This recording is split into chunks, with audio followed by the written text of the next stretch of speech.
Pas përfundimit të luftës së dytë botërore në vitin 1945, Shqipëria trashëgoi një sasi të konsiderueshme armatimesh nga ushtrit italiane dhe gjermane. Pjesa më e madhe e tyre erdhi nga italianët dhe përfshinte armë të ndryshme si topa, mitraloza, mortaja, pushk, si edhe disa autoblinda të lehta të tipit SPA, të pajisura me mitraloz breda. Këto mjete të blinduara, të kapura ose të dorëzuara pas kapitullimit të ushtrisë italiane, ishin në gjendje funksionale dhe u përdorën nga forcat partizane kundër trupave italiane dhe më pas edhe kundër gjermanëve. Gjatë luftimeve, partizanët arritën të merrnin disa autoblinda dhe madje edhe një tank gjerman Tiger. Pas dorëzimit të divizionit italian Firenze, armatimi i tij ra në duart e partizanëve. Një nga autoblindat u përdor menjëherë në luftime e drejtuar nga një italian me emrin Mario, i cili luftoi për krah partizanëve deri në nëntor 1943, kur mjeti u shkatrua nga gjermanët dhe ai humbi jetën.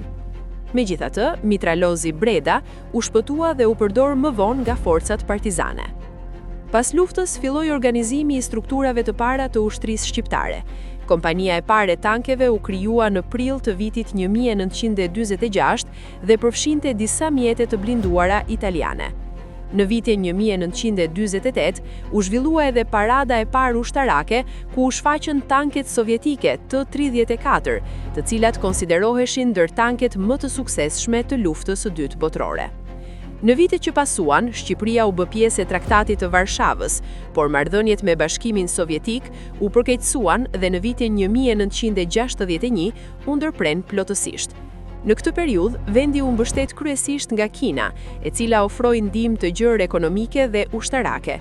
Përmes kësaj ndihme, Shqipëria u furnizua me tanke, avion, artilleri dhe mjete të tjera ushtarake, duke krijuar një nga arsenalet më të mëdha për frym në Evropë gjatë viteve 1960-1970.